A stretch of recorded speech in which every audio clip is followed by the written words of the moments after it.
There's never a time to bring a message of bad news, but last Wednesday, a member of our congregation uh, called up and told me about the new proposed abortion laws which will be introduced in Northern Ireland.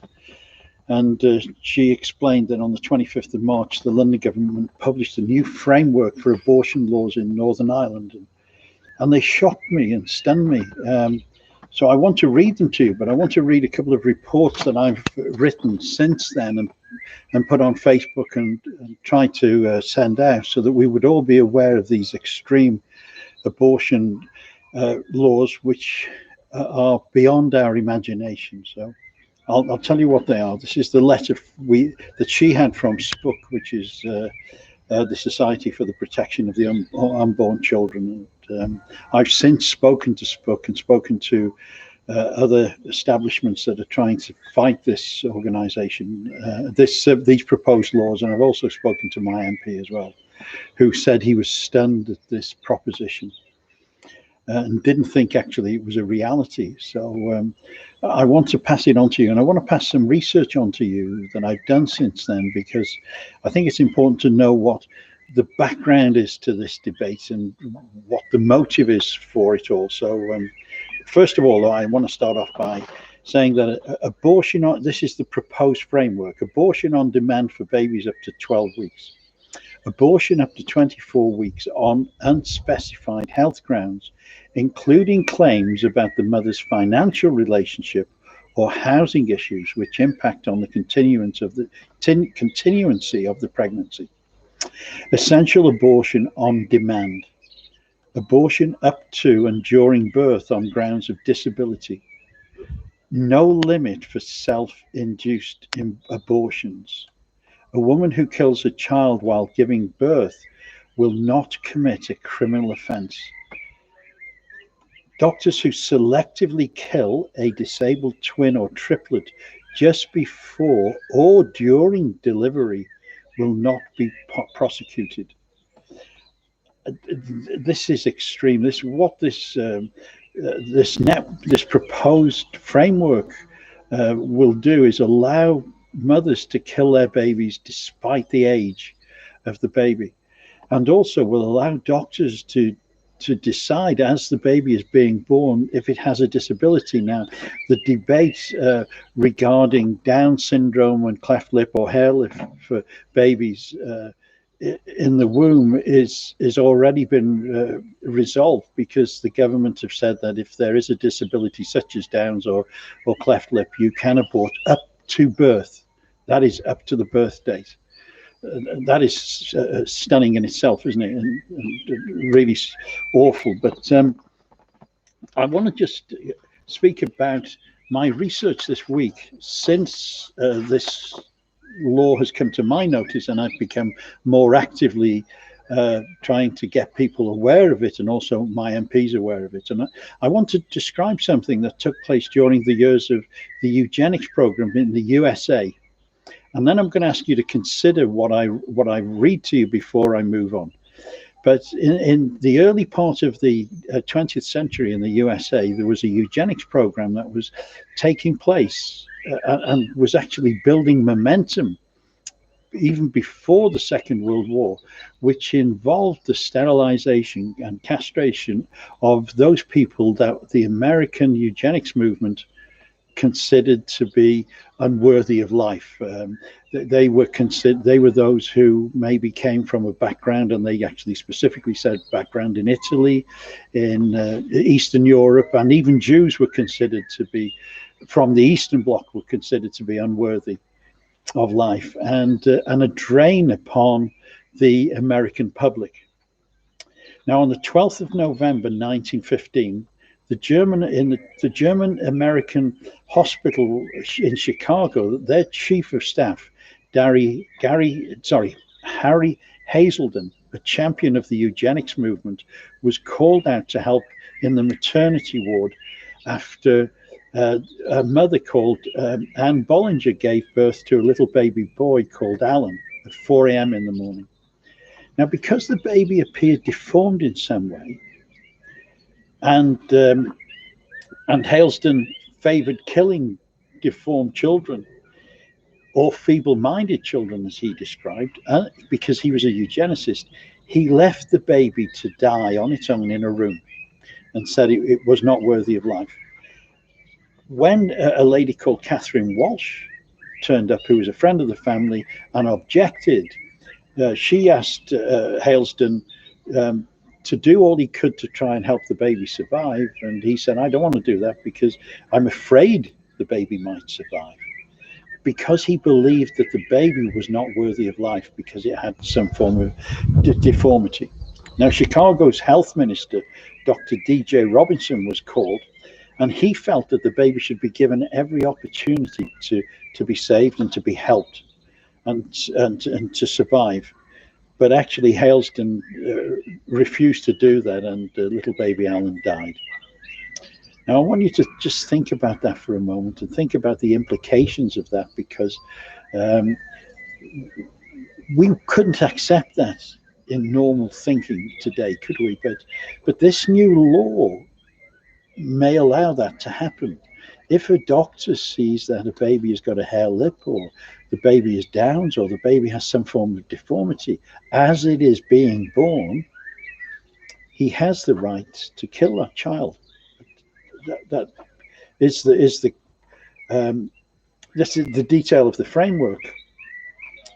Now, with my experience in life, I'm not shocked and disturbed by some of the evil which some members of the human race manifest, because I've studied the Holocaust now for over 20 years and the eugenics movement, and I'm not surprised if abortion for financial reasons was to be introduced by various governments.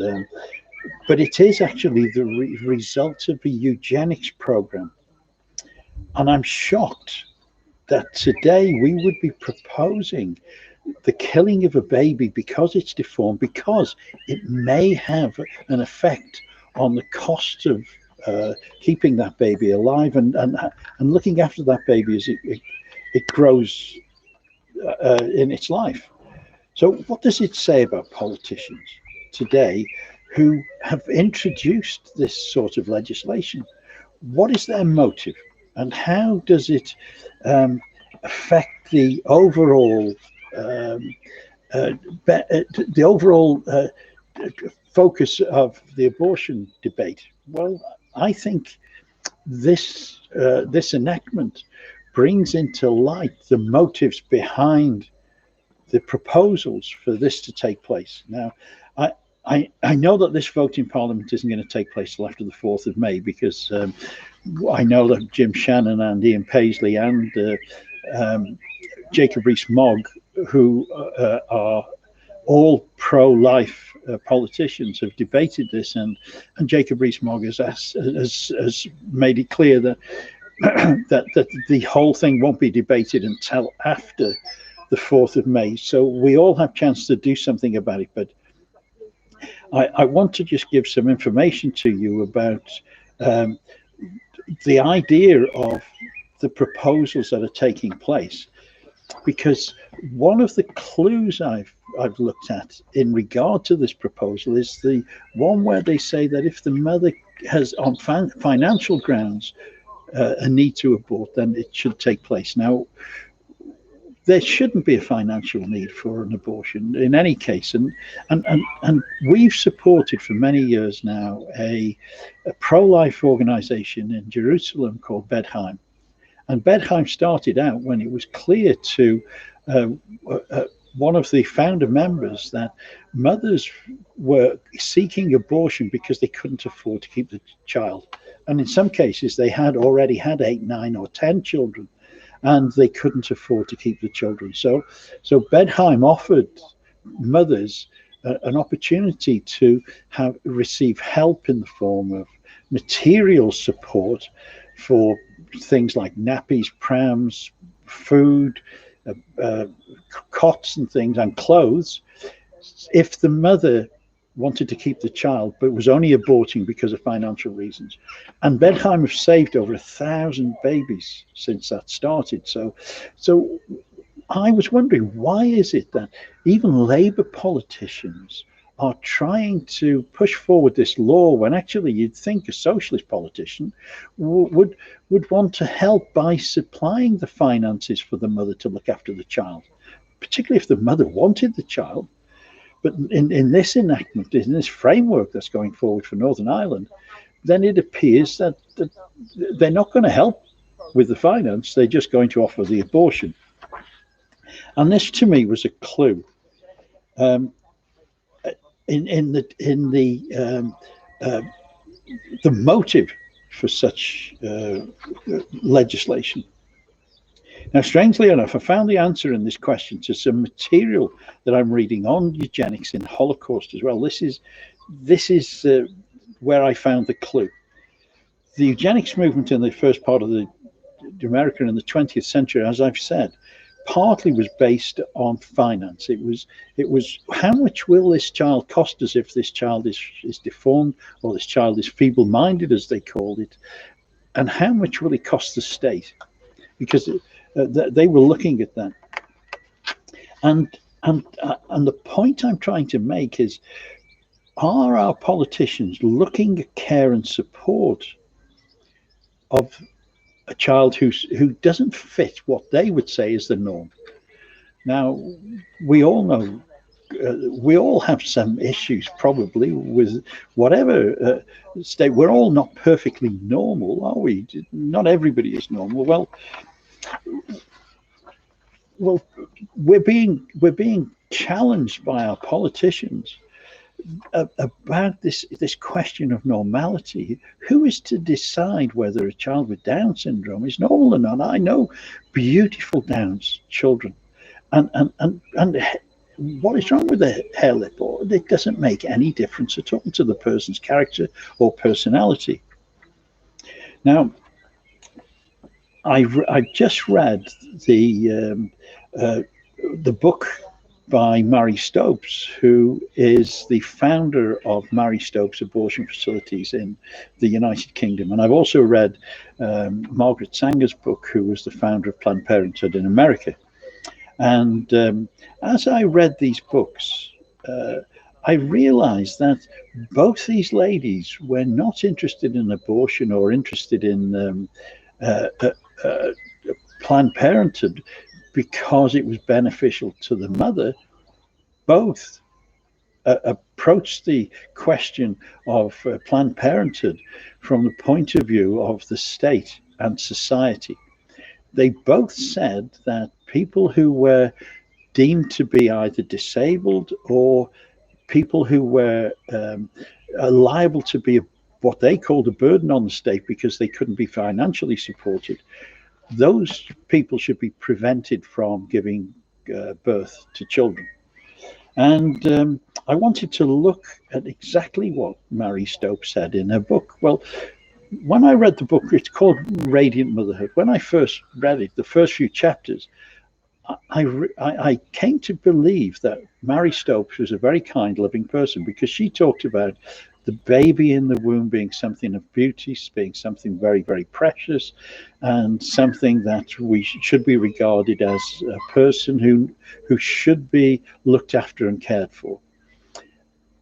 But I came very quickly to the conclusion after the first few chapters that Marie Stopes was only talking about those in her class of society. So those those mothers and fathers who had an education, who were of a higher standard or a higher class than the ordinary working man like myself. And as I pursued the next chapters, she made my suspicions about her very, very clear. So these are some of the things she wrote in the book. She said, society allows the deceased, the racially negligent, the thriftless, the careless, the feeble-minded, the very lowest and the worst members of the community to produce innumerable tens of thousands of stunted, warped, and inferior infants.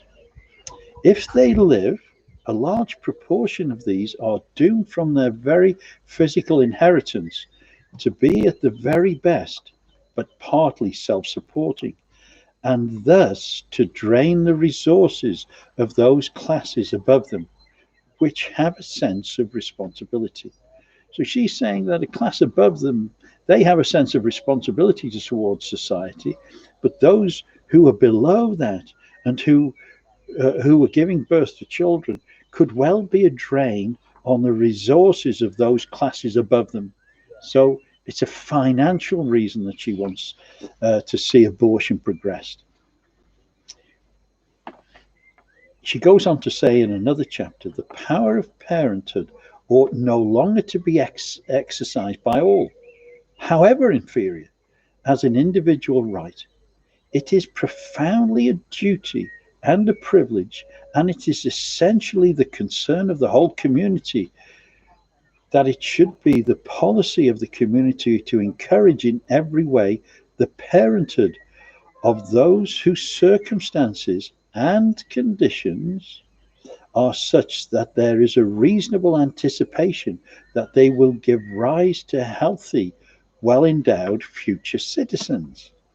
It should be the policy of the community to discourage from parenthood all those whose circumstances are such as would make probable the introduction of weakened, diseased, or disbased future citizens. It is the urgent duty of the community to make parenthood impossible for those whose mental and physical conditions are such that there is a well-nigh certainty that their offspring must be physically and mentally tainted, if not utterly permeated by disease. That community should allow syphilitic parents to bring forth a sequence of blind syphilitic infants is a state of affairs so monstrous that it would hardly be credible were it not to be fact. So she's talking about a child being born from a family who has a disease. Now, I've got something called hemochromatosis. It's a genetic disease. It comes down the family line. And what it means is that I retain too much iron in my blood, and I have to have blood taken from me on a regular basis to keep the iron level down. Does that mean that I would be part of this abortion policy that Stopes was promulgating to her community?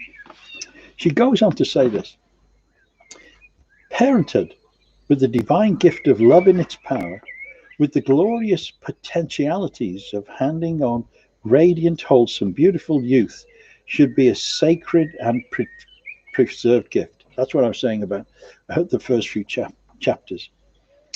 It's a privilege only to be exercised by those who rationally comprehend the counterbalancing duties.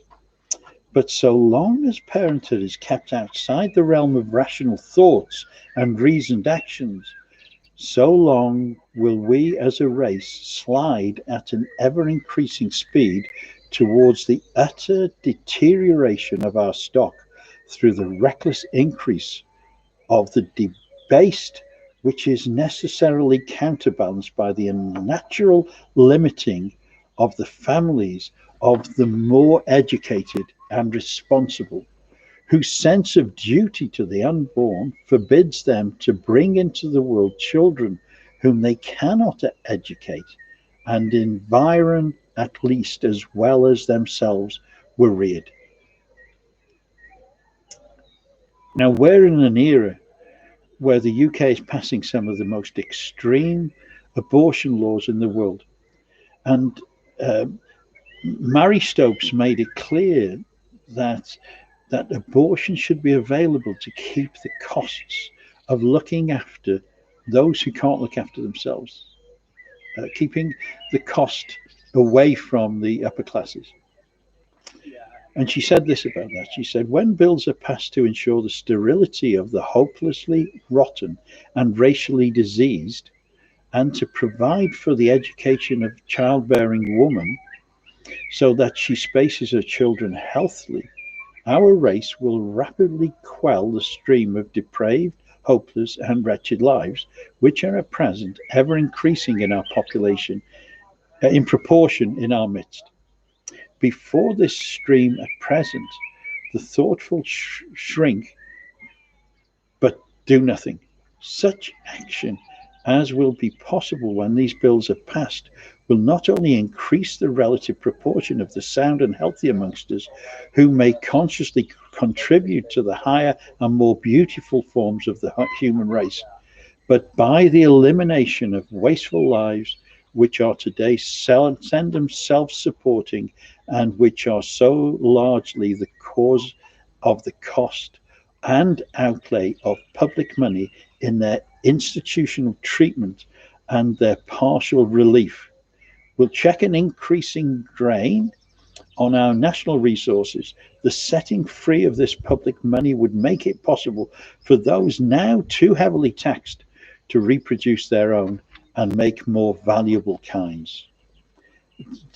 What she's saying is that they must pass laws to stop the people who haven't got finances having children. That's basically what she's saying. Now we're seeing that coming into being if this law is passed. She goes on to say, the miserable, the degenerate, the utterly wretched in body and mind, who when reproducing multiply the misery and evils of this world, would be the first to be thankful for the escape such legislation would offer them from the wretchedness entailed not only on their offspring but also on themselves. The Labour Party, all progressives and the Conservatives who desire to conserve the good can unite to support measures so directly calculated to improve the physical condition and mental happiness and general well-being of the human race.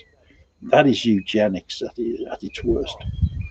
Even today, almost all the thriftiest and the better of the working class, and the artisan class in particular, are already in the ranks of those who are sponged upon and to some extent taxed for the upkeep of the incompetent. And it is just from among the best artisan and from the middle class that the most serious-minded parents and those who recognize their social responsibilities are principally to be found. There is throughout the whole labor movement, as throughout the less vocal but deeper feeling in the middle class, a passionate desire to eliminate the misery and human degradation which on every hand today saddens the tender conscience. The limiting of their own families to meet the pressure of circumstances will never achieve their desires. The best today are making less and less headway, and the inferior are increasing more and more in proportion to them. And she asks then for legislation to be brought about for the poorer members of society not to have children, which is exactly what the proposal is for the Northern Ireland Network, which could be made law just after the 4th of May this year. Now, when I spoke to my MP yesterday lunchtime, he had no idea that this enactment was going to take place. It's actually a statutory instrument which is making changes to the 1967 abortion law. He was horrified that a proposal could be made for a baby to be killed as it's being born because of a deformity. I didn't speak to him about the financial aspect of the enactment, but it's clear that if the proposal goes through, then people who are poor would be encouraged to have abortions based on their finances. Now, I came from a very poor background. There were 7 of us children. There were actually, my mother had 11. She had miscarriages and lost one child, a brother who was 6 months old, to a brittle bones disease. And we were quite poor, although my father was in work all the time. He never had a day off work and supported us. But we were still very poor. We weren't a burden on society, but can we say that people who are not employed, who are struggling financially, are a burden on society? Well, if this enactment takes place, then that's what the government will be saying, that people who are in a situation where they have financial difficulties should have an abortion. And it would save the country money. Now, if you agree with that, then I can't do anything about it. But if you'd never heard of this policy or this program or this possibility of this abortion law going through, and you'd never heard of it, would you please consider what I've said? And if you agree with me, ring your politician this week. Don't just write, please ring and ask them not to vote for this barbaric, terrible law, which is not only a law which is in line with the eugenics program that took place in America before the Second World War. It actually carried through Germany, and today would be enacted, and also would give way to euthanasia when a baby who can't speak for itself is being born and found to be disabled. Then that baby will be killed. And also, children from poorer families will not be born and will not be raised in the way that they should be, just because of a financial burden on the state. So I thank you for listening. I hope that you've had some understanding about the proposed laws, but also the views and the opinions of the founder of the abortion facilities here in the UK, Marie Stopes, and how she spoke about what she terms the poorer classes, the weaker ones, the ones that could be a burden on society. Marie Stopes didn't want an abortion facility for the sake of the mother. She wanted an abortion facility so that the children from the lower classes will not be a burden on the state. So I hope that you will try and ring and make an effort to stop this enactment going through. So thank you. Mike Fryer from North Wales.